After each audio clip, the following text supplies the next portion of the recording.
మౌనంగా ఉండండి. మౌనంగా ఉంటే మీ మెదడు అనేది కూల్ అవుతుంది. మెదడు అనేది రెస్ట్ దొరుకుతుంది మెదడు. ఎందుకంటే అంత పని ఈ మెదడుతోనేనమ్మా. దాన్ని అప్పుడప్పుడు కూల్గా రెస్ట్ ఉంచాలి. రెండవది, మీరు మౌనంగా ఉంటే శక్తి ఉంటుంది కదా, మెంటల్ ఎనర్జీ అనేది స్టోర్ అవుతుంది. చాలా బ్రెయిన్ అనేది తేజ్ అవుతుంది, యాక్టివేట్ అవుతుంది. నేను చెప్పినట్టు మీరు ఒక 15 రోజులు 20 రోజులు చేయండి. తర్వాత మీ స్కూళ్ళకి వెళ్ళి మీ సార్ వాళ్ళు చెప్పినటువంటి పాఠాలు వింటే వాళ్ళు చెప్తున్న ప్రతి మాట మీ బ్రెయిన్ అనేది స్వీకరిస్తుంది, రిసీవ్ చేస్తుంది. ఇక అంటే మీరు బ్రెయిన్ను మీరు చెప్పినటువంటిది వినడానికి తయారుగా పెట్టేట్టే. గాంధీ గారు అయితే వారంలో ఒకరోజు పూర్తిగా మౌనంగా ఉండేటోడు. ప్రతి సోమవారం 24 గంటలు, అంటే ఇవాళ పొద్దున సోమవారం మొదలు పెడితే మళ్ళా రేపు మంగళవారం పొద్దున వరకు, అంటే 24 గంటలు ఎవరు పెట్టేవాడు కాదు. వారంలో ఒకరోజు. అంత శక్తి గాంధీకి వచ్చిందంటే కారణం మీరు ఏం చేయనక్కర్లా, మౌనం మౌనం మౌనం. మీరు గౌతమ బుద్ధుడి ఫోటో చూసింటారు, రామకృష్ణ పరమహంస చూసింటారు, వివేకానందుడు చూసింటాడు, పరమశివుడు అని కైలాసంలో ఫోటో చూసింటారు. అందరూ కూడా ధ్యాన ముద్రలో కూర్చుంటారు. అమ్మా ధ్యాన ముద్ర. నిజంగా చెప్పాలంటే అంత శక్తి మన బ్రెయిన్ మౌనంగా వస్తుంది. ఏమన్నా కష్టం, మౌనంగా ఉండాలి. అంతేనా? ఎందుకు ఉండలేము? ఎంత లాభం ఉంది? అంత లాభం ఉన్నప్పుడు కొంచెం సేపు మౌనంగా ఉండడం అనేది తప్పకుండా పాటించాలి. ఇప్పుడు మేము చెప్పినప్పుడు ఉండడం కాదమ్మా. ఇప్పుడు నన్ను పాదయాత్ర చేయమని ఎవరు చెప్పలే. నేను అనుకున్నా వచ్చిన, అనుకున్నాం చేస్తున్నాం. 98 రోజులు నడుస్తూనే ఉన్నా. అనుకుంటే ఇంట్లో లేను, అనుకుంటే మొదలుపెట్టినా. వర్షం వచ్చింది, మధ్యలో పొద్దున చలి పెడుతుంది, ఓ దగ్గర తిండి దొరకదు, ఓ దగ్గర దోమలు కుడతాయి, ఓ దగ్గర సరంగిలో స్నానం చేస్తాం, ఓ దగ్గర ఎవరు పలకరియరు, ఓ దగ్గరేమో 50 మంది వచ్చింటారు. అయినా వస్తూనే ఉన్నాం. అంటే నేను ఎందుకు ఈ మాట చెప్తున్నా, అనుకుంటే చేయాలమ్మా. నేను కూడా మౌనంగా ఉంటా. నాకు ఎక్కువ మాట్లాడడం ఇష్టం ఉండదు, మౌనంగా ఉంటా. అర్థమైందా? కాబట్టి ఒక్కటి చేసి చూడండి. ఒక్కటి అర్థమైందా? ఇంకొక్కటి దానికి అనుబంధంగా చెప్పి వదిలేస్తాను నేను. ఇక భగవంతుడు మనందరికీ 2 చెవులు 1 నోరు ఇచ్చినాడు కదమ్మా. 2 చెవులు ఇచ్చిందంటే ఎందుకంటే ఎక్కువ వినాలి, ఎక్కువ తక్కువ మాట్లాడాలి. ఇది ఒక్కటి, ఈ అలవాటు చేయండి. ఇది ఏం పెద్ద కష్టం కాదు కదా. వినాలి. మీ క్లాసులో టాపర్స్ ఉంటారు కొంతమంది, 1వ ర్యాంకు 2వ ర్యాంకు 3వ ర్యాంకు ఉన్న టాప్ ఉంటారు కదా. వాళ్ళందరూ ఏం చేస్తారంటమ్మా, మీరందరూ వెనకాల కూర్చొని ఏదో ముచ్చట పెడతారు. కొన్నిసార్లు కిటికీలకు వెళ్ళి బయట చూస్తారు, గిలుతుంటారు, ఏదో మాటలు పెడతారు. వాళ్ళు మాత్రం ముందర కూర్చున్న వాళ్ళు వింటారు. ఒక్కసారి మీరు ప్రయత్నం చేయండి. 1 నెల రోజులు సార్ వాళ్ళు చెప్పింది ప్రతి మాట మీరు వినండి. ఏమా వింటే 60% మార్కులు వస్తాయి. 60% మార్కులు గ్యారంటీ. ఫస్ట్ క్లాస్ వస్తారు మీరంతా. వింటే వస్తారు. వినరు. తర్వాత ఒక్కసారి చదివితే 10%, మళ్ళీ చదివితే మళ్ళీ 10%, మళ్ళీ చదివితే 10%, 4 సార్లు చదివితే 90% మార్కులు వస్తాయి. ఫస్ట్ పని మాత్రం వినాలి. అర్థమవుతుందా? సింపుల్ కదరా, ఏముంది అన్న. ఎంత కష్టపడి, ఇందాక చెప్పినారు మా మిత్రుడు, ఎంతో కష్టపడి పొద్దున లేచి మీ అమ్మ నాన్న తయారు చేసి మీరు కూడా తయారైపోయి పుస్తకాలు తీసుకొని పరిగెత్తుకొని వచ్చి ప్రార్థన చేసి మళ్ళీ పోయి క్లాస్ రూమ్లో కూర్చొని మాట్లాడితే ఏం లాభమ్మా? క్లాసులో అసలు మాట్లాడచ్చా? చిన్న ఎల్కేజీ పిల్లలు, 1వ తరగతి 2వ తరగతి పిల్లలు మాట్లాడతారు. మనం చెప్పొద్దు, ఎవరు మనకు మాట్లాడొద్దని చెప్పించుకుంటే అవమానంగా ఫీల్ కావాలి, ఇన్సల్ట్. అర్థమైందా? కాబట్టి ఎవరు కూడా క్లాస్ రూమ్లో మాట్లాడకుండా ఉండండి, మౌనంగా ఉండండి, చెప్పింది వినండి, అయిపోయింది. గాంధీ గారు అయితే మితభాషి అంటారు. గాంధీని మితభాషి, తక్కువ మాట్లాడతాడు ఆయన. ఎవరితోనో మాట్లాడాలనో వాళ్ళతోనే మాట్లాడతాడు. ఎంతసేపు మాట్లాడాలనో అంతసేపే. 10 నిమిషాలంటే 10, 5 నిమిషాలంటే 5. ఏం మాట్లాడాలనో అదే మాట్లాడతాడే, అనవసరాన్ని మాట్లాడు. ఎంత మంచి గుణమమ్మా. మీరు కూడా తక్కువ మాట్లాడాలి. ఊకే మాట్లాడితే ఎనర్జీ వేస్ట్ అవుతుంది. ఊకే మాట్లాడితే గొడవలు వస్తాయి. అనవసరమైనవి చాలా మాట్లాడతాం. కాబట్టి వినడం, పిల్లలు మాత్రం ఒక్క లక్షణం. అర్థమైందా? మౌనంగా ఉండడం, పుస్తకాలు చదవడం, చెప్పింది వినడం కదా. మీరు చెప్పింది చేయడం, మీరు ఏమన్నా చేస్తే చెప్పడం కదా. చిన్నవే కదా ఇవన్నీ. గాంధీ గారికి ఉండబట్టి మహాత్ముడు అయిపోయినాడు. మీరు అన్నట్టు జాతిపిత అయినాడు.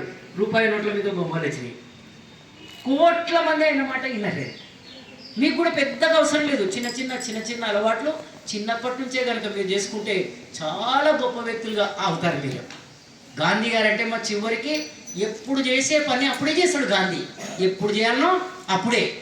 మనం రేపు చేద్దాం, ఎల్లుండి చేద్దాం, గంట తర్వాత చేద్దాం, అప్పుడు వాయిదాలు వేస్తాం. ఇప్పుడు హోంవర్క్ ఇప్పుడు చేసుకోం, ఇప్పుడు పాఠాలు ఇప్పుడు చదువుకోం, మళ్ళీ చదువుదాం అనేటప్పటికీ పరీక్షలు అప్పుడు చదివేటాలకు చాలా ఎక్కువ పాఠాలు చదవాల్సి వస్తుంది కదా. అన్నీ ఒకసారి చదవలేము, చదివితే గుర్తుండవు. సగం చదువుతాం, సగం చదవలేము, టైం ఉండదు కదా. కాబట్టి ఎప్పటికప్పుడు చేసుకుంటూ పోతే పరీక్షలప్పుడు చాలా ఎక్కువ మార్కులు వస్తాయి. కాబట్టి గాంధీ కానీ పెద్దలు ఎవరైనా, మహానుభావులు ఎవరైనా, మహానాయకులు కానీ, గొప్పవాళ్ళు ఎవరైనా అప్పుడు చేసేసాల్సిన పని అప్పుడే చేశారు. మళ్ళీ పని వాయిదా వేసేది ఉండదమ్మా. ఇది ఒక్కటి చెప్పి ముగిస్తానండి. ఇక ఆయన లండన్ నుంచి సౌత్ ఆఫ్రికాకు షిప్పులో పోతున్నాడు. ఓడ పోతుంటే ఒక పుస్తకం రాద్దాం అనుకున్నాడు. ఒక పుస్తకం, హిందూ స్వరాజ్ అని ఒక పుస్తకం. అది 130 పేజీలు ఉంటుంది. రాద్దామని మంచిగా ట్రై చేసిండు. ఒక వారం రోజులు మంచిగా రాసిండు ఆయన. అనుకోకుండా యాపిల్ కట్ చేస్తుంటే ఈ చూపుడు వేలు కట్ అయింది, బ్లీడింగ్ అయింది. బ్యాండేజ్ వేసుకున్నాడు. 2 రోజులు, 3 రోజులు, 4 రోజులు, 5 రోజులు అవుతుంది. నొప్పి తగ్గటం లేదు. రాయడానికి వీలైతే లేదు. గాంధీకి చాలా బాధ అవుతుంది. అయ్యో, అనుకున్న టైంకు నేను బుక్ రాయలేకపోతానేమో అని బాధపడ్డాడు. సడన్గా ఆయనకు ఒక ఐడియా వచ్చింది. ఎడమ చేత ప్రాక్టీస్ చేద్దామని మెల్లగా, కుడి చేత రాసేవాడు ఆయన, ఎడమ చేత మెల్లగా ప్రాక్టీస్ చేసిండు. షిప్లో చాలా టైం ఉన్నది. మెల్లగా రాస్తే కుడి చేత ఎట్లా రాసిండో ఎడమ చేత కూడా అట్లే రాయగలిగినాడు. నిజంగా చెప్పాలంటే సౌత్ ఆఫ్రికా వేయటాలకు ఆయన అనుకున్నట్టుగా బుక్ రాయడం అయిపోయింది. చప్పటి పెట్టాలి ఎంత.